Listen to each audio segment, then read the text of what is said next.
जय श्री कृष्ण। हर हर महादेव। स्वागत है आप सभी का आपके अपने चैनल हमारे संस्कार में। आज हम आपके लिए लेकर आए हैं पितृपक्ष के बारे में जानकारी और पितृपक्ष के अवसर पर सुनी जाने वाली और सुनाई जाने वाली कथा। लेकिन उससे पहले आप सभी से हाथ जोड़कर निवेदन है कि प्लीज़ जो चैनल पर नए हैं वो चैनल को सब्सक्राइब करें, वीडियो को लाइक करें, ज़्यादा से ज़्यादा शेयर करें। कमेंट्स बॉक्स में पितृदेवताभ्यो नमः लिखना ना भूलें। जय श्री कृष्ण हर हर महादेव भी आप लिख सकते हैं। आपकी यह छोटी सी कोशिश जिसमें ना तो आपके पैसे लगते हैं और ना ही समय ज़्यादा लगता है, तो प्लीज़ हमारे लिए इतना तो कर ही दीजिएगा। कमेंट्स भी लिखा कीजिए, उन्हें पढ़कर हमें बहुत आनंद आता है।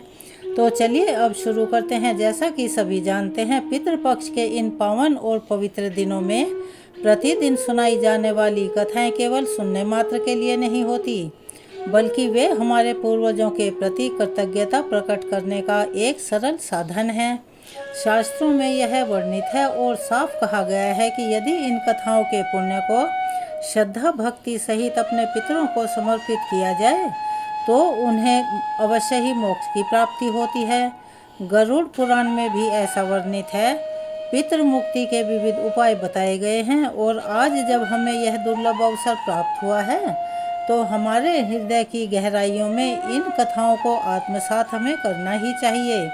इन कथाओं को सुनकर उनके पुण्य को पितरों को अर्पण कर देना चाहिए।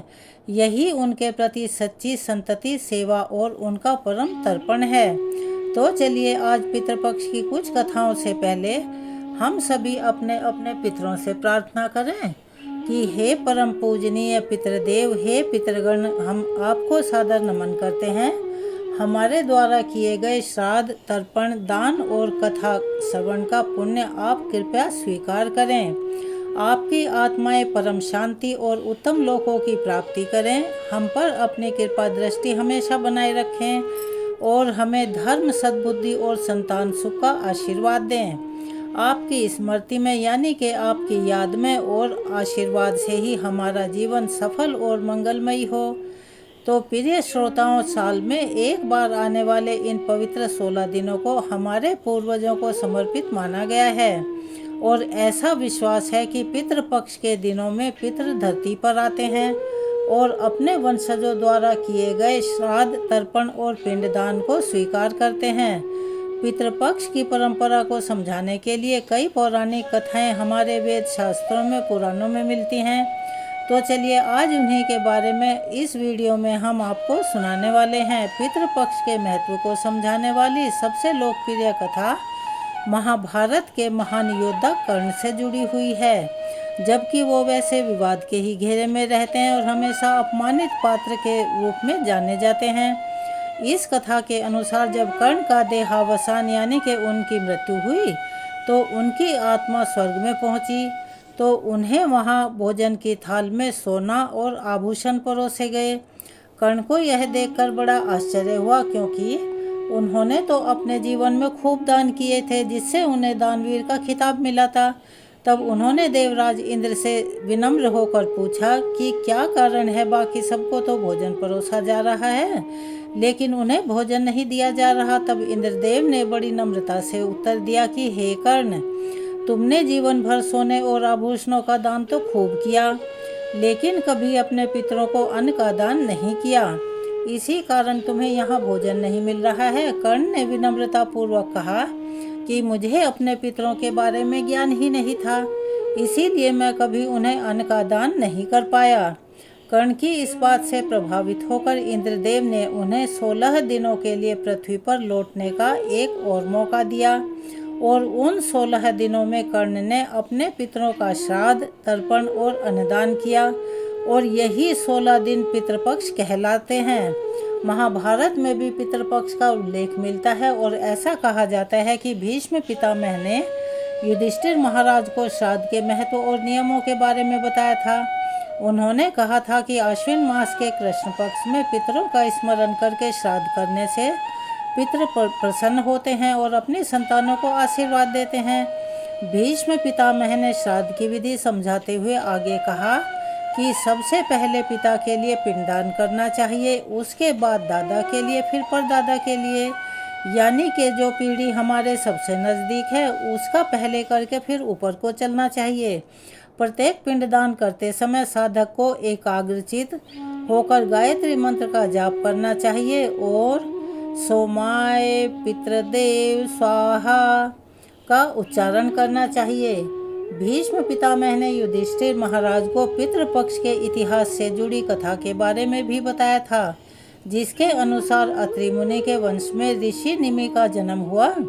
उनके पुत्र श्रीमान की कम आयु में ही मृत्यु हो गई, जिससे वे बड़े दुखी रहा करते थे। पुत्र वियोग से पीड़ित होकर उन्होंने अमावस्या के दिन ब्राह्मणों को भोजन करवाया और पिंडदान किया, और ऐसा माना जाता है कि इसके बाद अन्य ऋषियों ने भी पितरों का श्राद्ध करने की इस परंपरा को अपनाया और धीरे धीरे यह समाज के चारों वर्णों के लोग अपने अपने पितरों के लिए अन्न अर्पित करने लगे।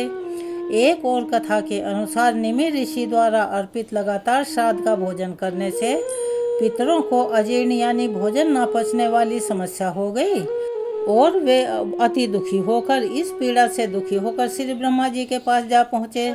तब ब्रह्मा जी ने अग्निदेव की ओर संकेत करते हुए कहा कि वे ही पितरों का कष्ट दूर करेंगे। अग्निदेव ने कहा कि अब से वे भी पितरों और देवताओं के साथ श्राद्ध का भोजन किया करेंगे और उनकी उपस्थिति से भोजन पचने में कोई बाधा भी नहीं आएगी। तभी से श्राद्ध की शुरुआत अग्नि को आहुति देकर की जाने लगी, जिसे गांव में अग्यारी करना कहते हैं। उसके ऊपर फिर अपने पितरों के निमित्त छोटे छोटे कोर डालकर उसकी आहुति दी जाती है। महाभारत के अनुसार अग्नि में हवन करने के बाद पितरों के निमित्त किए जाने वाले पिंडदान को ब्रह्म राक्षस भी दूषित नहीं कर सकते और श्राद्ध में अग्निदेव को उपस्थित देखकर राक्षस गण वहां से भाग जाते हैं। इसीलिए श्राद्ध में अग्नि का विशेष महत्व माना गया है। गरुड़ पुराण में श्राद्ध का महत्व बहुत ही सुंदर शब्दों में और बहुत सुंदर ढंग से समझाया गया है। उसमें कहा गया है कि मृत्यु के बाद आत्मा की शांति और पितृ ऋण से मुक्ति के लिए पितृपक्ष में श्राद्ध करना अति अनिवार्य है। इस समय पितृ धरती पर आते हैं और अपने वंशजों द्वारा अर्पित अन्न जल को स्वीकार करते हैं, लेकिन अब सवाल यह उठता है कि यह अन्न आखिर पितरों तक पहुंचता कैसे है, जो कि कभी कम, कभी ज़्यादा, कभी जल्दी, कभी देर से हर किसी के मन में आता है। तो गरुड़ पुराण में बताया गया है कि 2 दिव्य पितर विश्वदेव और अग्निश्रवा अर्पित भोजन को पितरों तक पहुंचाते हैं।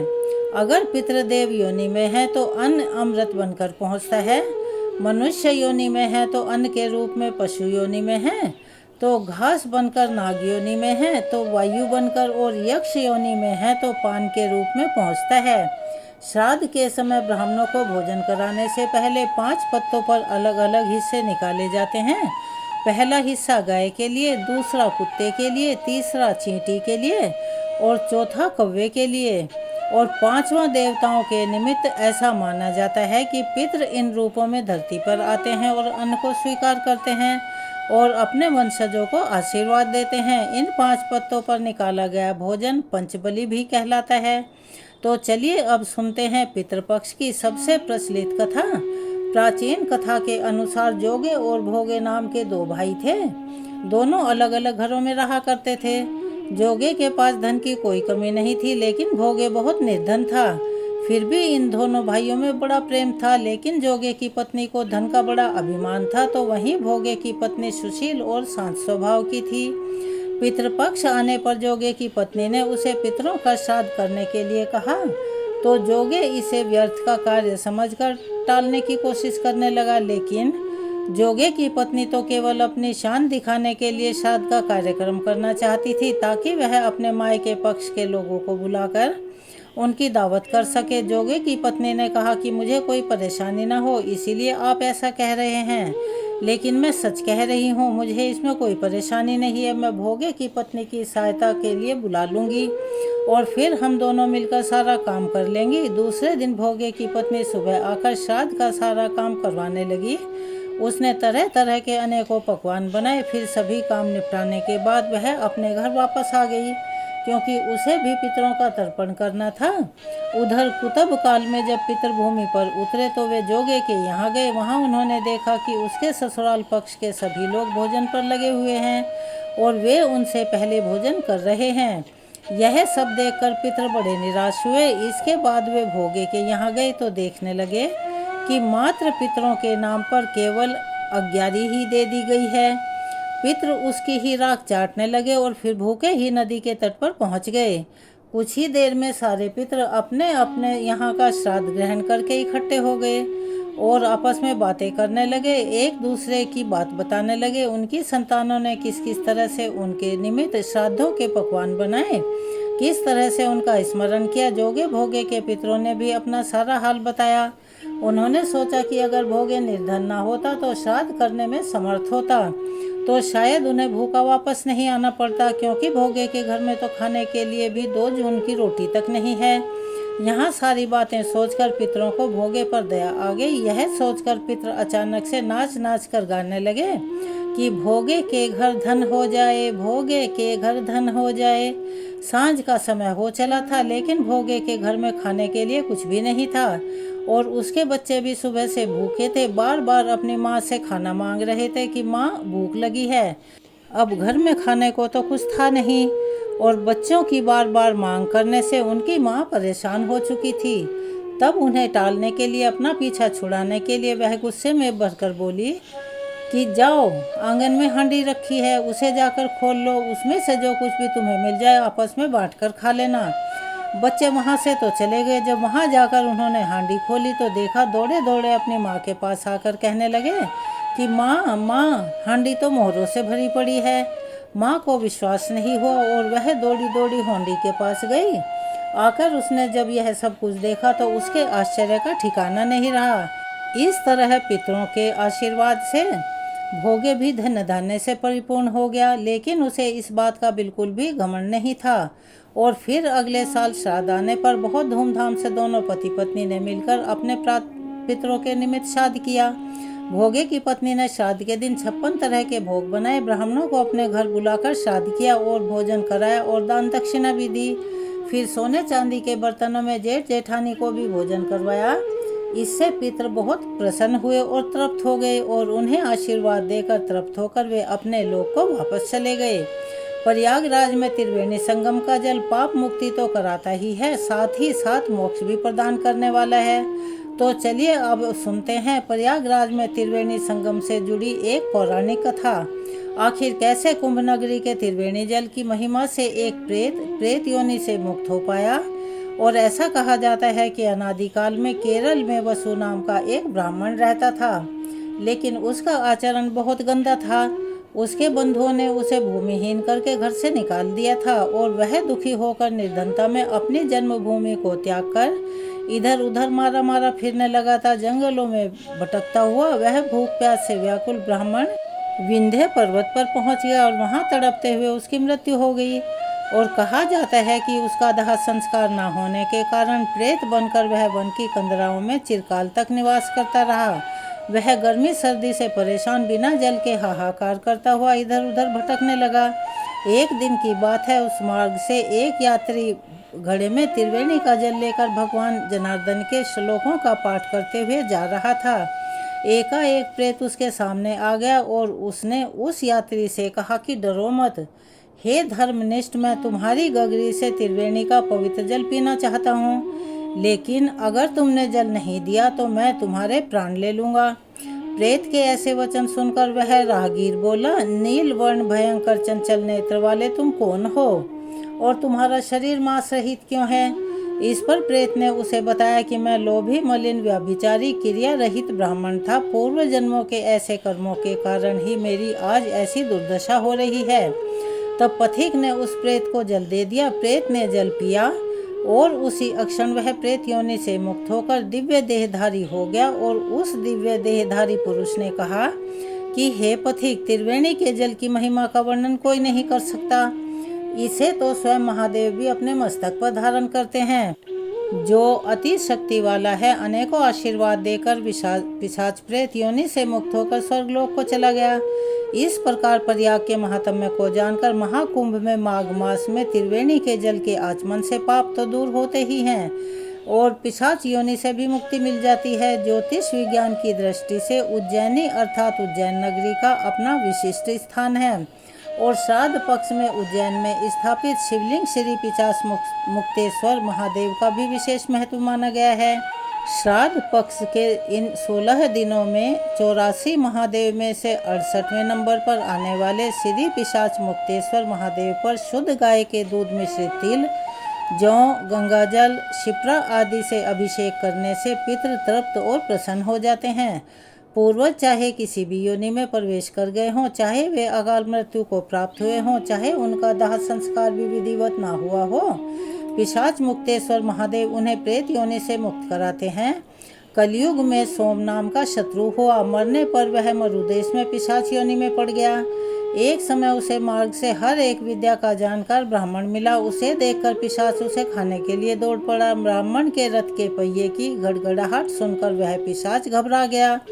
तब ब्राह्मण ने कहा, तुम्हें डरने की जरूरत नहीं है। तब पिशाच ने यह जानकर कि ब्राह्मण तो बड़ा विद्वान और ज्ञाता है, उनसे पूछा कि पिशाच योनि किस धर्म को के करने से मिलती है, किस कर्म के करने से मिलती है और कौन से पुण्य से पिशाच योनि से मुक्ति संभव है। तब ब्राह्मण देवता ने बताया कि द्रव्य हरण करने और देवता के द्रव्य को चुराने वाला पिशाच योनि को प्राप्त होता है। ब्राह्मण देवता के यह वचन सुनकर पिशाच ने मुक्ति का मार्ग पूछा। तब उन्होंने बताया कि तीर्थ नगरी अवंतिका में पिशाचत्व को नाश करने वाले महादेव हैं, श्री पिशाच मुक्तेश्वर महादेव। उनके दर्शन मात्र से तुम्हें पिशाच योनि से मुक्ति मिल जाएगी। तब वह पिशाच महाकाल वन में आया और उसने शिप्रा नदी में स्नान किया और उस दिव्य लिंग के दर्शन किए।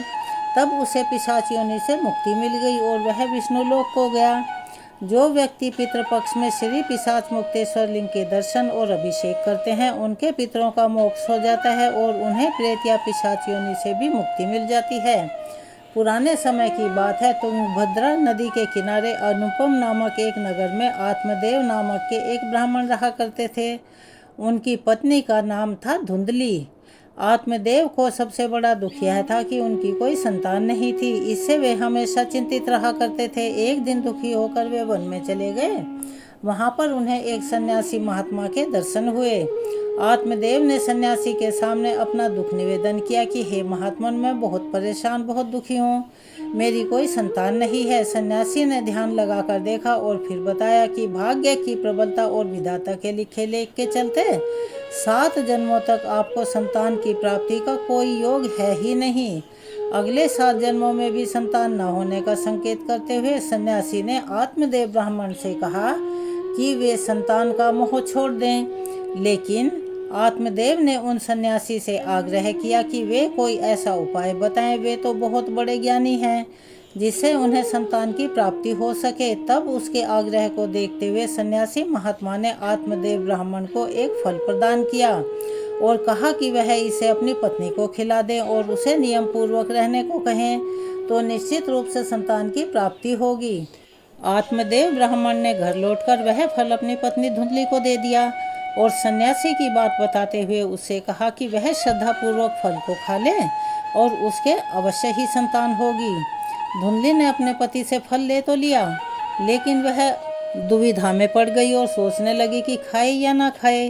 उसके मन में अनेकों कुतर्क आने लगे और आखिरकार उसने वह फल को नहीं खाया और अपनी बहन की सलाह से चुपचाप उस फल को गाय को खिला दिया। धुंधली की बहन उस समय गर्भवती थी। उसने धुंधली के साथ योजना बनाई। उसके अनुसार जब उसके पुत्र हुआ तो उसने अपने पुत्र को धुंधली को दे दिया। आत्मदेव ब्राह्मण दोनों बहनों की इस योजना से पूरी तरह अनजान थे, इसीलिए उन्होंने उस पुत्र को ही अपना पुत्र मान लिया और धुंधली ने अपने पुत्र का नाम धुंधकारी रखा। सन्यासी का दिया हुआ फल खाने के कारण उधर गौ माता से भी एक सुंदर मनुष्य के आकार वाला बच्चा पैदा हुआ। इससे आत्मदेव अति प्रसन्न हुए और उन्होंने उस गौ से उत्पन्न पुत्र का नाम गोकर्ण रखा, क्योंकि उस शिशु के कान गाय की तरह थे। समय बीतने पर दोनों पुत्र साथ साथ में बड़े होने लगे। धुंधकारी अधिक दुष्ट निकला और गोकर्ण अत्यंत ज्ञानी। आत्मदेव धुंधकारी के उत्पातों से अत्यंत दुखी रहने लगा और एक दिन ज्ञानी गोकर्ण के उपदेश से वह घर छोड़कर वन में चले गए और वहां भगवत आराधना में उन्होंने भगवान को प्राप्त कर लिया। इधर धुंधकारी के उत्पात जारी रहे। वह नगर के बच्चों को नाद में बिठाता और नदी में ले जाकर सभी को तेजी गति से बहती हुई नदी की धारा में डुबोकर मार देता। जब वे बचाने के लिए रोते गिड़गिड़ाते तो धुंधकारी बहुत हंसता और खुश होता। नगर के सभी लोग उससे परेशान थे, पर करते तो क्या करते। धुंधकारी इतना क्रूर और दुष्ट था कि सभी उसके पास जाने तक से डरते थे। कौन सा ऐसा दुर्गुण था जो उस दुष्ट धुंधकारी में नहीं था। इधर गोकर्ण बड़े होकर विद्वान, पंडित और ज्ञानी निकले, जबकि धुंधकारी दुष्ट, नशेड़ी और क्रोधी और अत्यंत व्यभिचारी, चोर, अस्त्र शस्त्र धारण करने वाला, माता पिता को सताने वाला। उसने माता पिता की सारी संपत्ति व्यभिचार में पड़कर नष्ट कर दी। लेकिन हद तो तब हो गई जब धुंधकारी ने एक दिन अपने पिता को मारकर घर से बाहर निकाल दिया। पिता रोने लगे और उसने दुखी होकर कहा कि अच्छा होता अगर मेरी पत्नी बांझ ही रहती। जब पिता यह सोच रहा था तभी वहां गोकर्ण आ गए। वह पिताजी को वैराग्य का उपदेश देने लगे और कहने लगे कि पिताजी, आप सभी छोड़कर प्रभु की शरण में वन में चले जाएं और भगवत भजन करें। भगवत भजन ही सबसे बड़ा धर्म है। गौ से उत्पन्न पुत्र गोकर्ण की बात मानकर आत्मदेव वन में चले गए। बाद में उनकी पति धुंधली को धुंधकारी सताने लगा तो उसने भी कुएं में कूदकर अपनी जान दे दी। अब धुंधकारी 5 वेश्याओं के साथ घर में रहने लगा। वेश्याएं उसे अपनी इच्छा के अनुसार नचाती थी, चलाती थी। धुंधकारी उन वेश्याओं के लिए ही अब धन जुटाने लगा। वह उनके लिए डाका डालता, चोरी करता और बाद में वेश्याएं सोचने लगी कि अगर यह कभी पकड़ा गया तो राजा इसके साथ साथ हमें भी दंड देगा। यह सोचकर एक दिन वह वेश्याएं सोते हुए धुंधकारी को रस्सियों से उसका गला दबाने का प्रयास करने लगी। जब वह गला दबाने से भी नहीं मरा तो वे सभी मिलकर उसे दहकते अंगारों में डालने लगी। वहां वह तड़प तड़प कर मर गया। बाद में उसे गड्ढा खोदकर वहीं गाड़ दिया। मरने के बाद धुंधकारी भयंकर दुख झेलने और अपने कुकर्मों के कारण एक प्रेत बन गया। प्रेत बन जाने के बाद भूख और प्यास के कारण वह व्याकुल रहने लगा। रह रहकर वह चिल्लाता भी रहता था, क्योंकि उसे अंगारों से जलाया गया था। इसीलिए उसकी अनुभूति से अभी भी सताती रहती थी। उसे लगता था कि अभी भी उसका शरीर जल रहा है। एक दिन उसका भाई गोकर्ण उसके गांव में कथा करने आया। गोकर्ण सबसे नजर बचाते हुए अपने पुरखों के मकान में सोने चले गए। अपने ही घर में अपने भाई को सोया हुआ देखकर धुंधकारी खुश हो गया और आवाज लगाने लगा। गोकर्ण यह आवाज सुनकर पूछने लगे कि तुम कौन हो। तब धुंधकारी ने बताया कि मैं तुम्हारा भाई हूँ। मेरे कुकर्मों की तो गिनती ही नहीं की जा सकती। इसी कारण से मैं प्रेत योनि में आ पड़ा हूँ, यह दुर्दशा भोग रहा हूँ। भाई, अभी तुम ही दया करके मुझे इस योनि से मुक्ति दिला सकते हो। गोकर्ण ने कहा कि मुझे तो बड़ा आश्चर्य हो रहा है कि मैंने तो तुम्हारे लिए विधि पूर्वक गया जी में श्राद्ध किया, फिर भी तुम प्रेत योनि से मुक्त कैसे नहीं हुए। मैं कुछ और उपाय करता हूँ। कई उपाय करने के बाद भी जब धुंधकारी को मुक्ति नहीं मिली तो अंत में गोकर्ण ने सूर्यदेव से पूछा तो सूर्यदेव ने बताया कि श्रीमद् भागवत कथा सुनने से ही धुंधकारी की मुक्ति संभव हो सकती है। इसीलिए तुम सप्ताह परायण करो। तब गोकर्ण व्यास गद्दी पर बैठकर कथा कहने लगे। देश गांव से बहुत से लोग कथा सुनने के लिए वहां आने लगे। इतनी भीड़ हो गई कि सब आश्चर्य करने लगे। तब वह प्रेत धुंधकारी भी वहां आ पहुंचा और इधर उधर स्थान ढूंढने लगा। इतने में ही उसकी दृष्टि एक सीधे रखे हुए 7 गांठ वाले बांस पर पड़ी और वह वायु रूप में उसी में जाकर बैठ गया। जब शाम को कथा को विश्राम दिया गया तो एक बड़ी विचित्र घटना घटी। सबके देखते ही देखते उस बांस की एक गांठ तड़तड़ करती हुई फट गई। इसी प्रकार 7 दिनों में उस बांस की 7 गांठें फट गई और 12 स्कंद सुनने से पवित्र होकर धुंधकारी एक दिव्य रूप धारण करके सामने खड़ा हो गया। उसने अपने भाई को प्रणाम किया। तभी बैकुंठवासी पार्षदों के सहित एक विमान वहां पर उतरा और सबके देखते ही देखते धुंधकारी विमान पर चढ़ गए। उन पार्षदों को देखकर गोकर्ण ने कहा कि भगवान के प्रिय पार्षदों, यहाँ हमारे अनेकों शुद्ध हृदय श्रोतागण हैं। उन सब के लिए भी एक साथ बहुत से विमान तुमको क्यों नहीं लाए। यहाँ सभी ने तो समान रूप से कथा सुनी है, फिर फल में इस प्रकार का भेदभाव क्यों। तब भगवान के पार्षदों ने कहा कि इस फल भेद का कारण इनमें श्रवण का भेद है। इन सभी ने एक समान रूप से कथा सुनी किंतु उसके जैसा मनन नहीं किया। इस प्रेत ने 7 दिनों तक सुने हुए विषय का स्थिरचित होकर खूब मनन भी किया। ऐसा कहकर वे सभी पार्षद बैकुंठ को चले गए। फिर अगले पवित्र मास में गोकर्ण ने फिर से उसी प्रकार सप्ताह क्रम से कथा कही और वहाँ भक्तों से भरे हुए विमानों के साथ भगवान प्रकट हो गए। उस समय में कुत्ते और चांडाल पर्यंत जितने भी जीव थे सभी दिव्य देह धारण करके विमान पर चढ़ गए। भगवान उन सभी को योगी दुर्लभ गोलोक धाम में ले गए। इस कथा का सार यह है कि अपने माता पिता को कष्ट देने वाला, शराब पीने वाला, वेश्यागामी पुरुष प्रेत योनि प्राप्त कर अनंत काल तक भटकते रहते हैं। अब ना तो गोकर्ण की तरह कथा सुनाने वाले हैं और ना ही धुंधकारी की तरह स्थिर मन से कथा सुनने वाले। धुंधकारी को उसके पापों की सजा मिली तो मिली ही, साथ ही उसने प्रेत योनि में रहकर भी सजा भुगती। बाद में जब उसे पछतावा हुआ तो भागवत कथा सुनकर उसका मन निर्मल हो गया और निर्मल मन होने से उसके सारे जघन्य पाप और संताप जाते रहे। बांस की 7 गांठें हमारी 5 इंद्रियों, 6 मन और 7वीं बुद्धि पर लगी हुई अज्ञान की अशुद्धि की गांठें हैं। भागवत के इस श्रवण मनन से पूर्व धुंधकारी 5 इंद्रियों, 6 मन और 7वीं बुद्धि नामक 7 स्तरों पर अशुद्धि और ज्ञान से भरा हुआ था। यही उसका 7 गांठों वाले बांस में बैठना है। भागवत के श्रवण मनन के पश्चात इन 7 स्तरों पर वह अशुद्धि और अज्ञान से मुक्त हो गया और यही बांस की 7 गांठों का फटना है। यह थी धुंधकारी की कहानी। आइए इन कथाओं का समापन करते हुए अब हम सभी करते हैं पितृ चालीसा का पाठ, जिससे हमें हमारे पितरों का आशीर्वाद मिलेगा। हे पितृेश्वर, आपको दे दियो आशीर्वाद, चरणाशीष नवा दियो, रख दो सिर पर हाथ। सबसे पहले गणपति, पाछे घर का देव मनावा जी। हे पितरेश्वर, दया राखियो, करियो मन की चाया जी। पितरेश्वर, करो मार्ग उजागर, चरण रज की मुक्ति सागर। परम उपकार पितरेश्वर कीना, मनुष्य योनि में जन्म है दीना। मात्र पितृ देव मन जो भावे, सोई अमित जीवन फल पावे। जय जय जय पितर जी साई, पितृ ऋण बिन मुक्ति नाही। चारों ओर प्रताप तुम्हारा, संकट में तेरा ही सहारा। नारायण आधार सृष्टि का, पितर जी अंश उसी दृष्टि का। प्रथम पूजन प्रभु आज्ञा सुनाते, भाग्य द्वार आप ही खुलवाते। झुंझुने दरबार है साजे, सब देवों संग आप विराजे। प्रसन्न होए मन वांछित फल दीना, कुपित होए बुद्धि हर लीना। पितृ महिमा सबसे न्यारी, जिसका गुण गावे नर नारी। 3 मंड में आप विराजे, बसु रुद्र आदित्य में साजे। नाथ सकल संपदा तुम्हारी, मैं सेवक समेत सुत नारी। 56 भोग नहीं हैं भाते, शुद्ध जल से ही तृप्त हो जाते। तुम्हारे भजन परम हितकारी, छोटे बड़े सभी अधिकारी। भानु उदय संग आप पुजावे, 5 अंजलि जल रिझावे। ध्वज पताका मंडप है साजे, अखंड ज्योति में आप विराजे।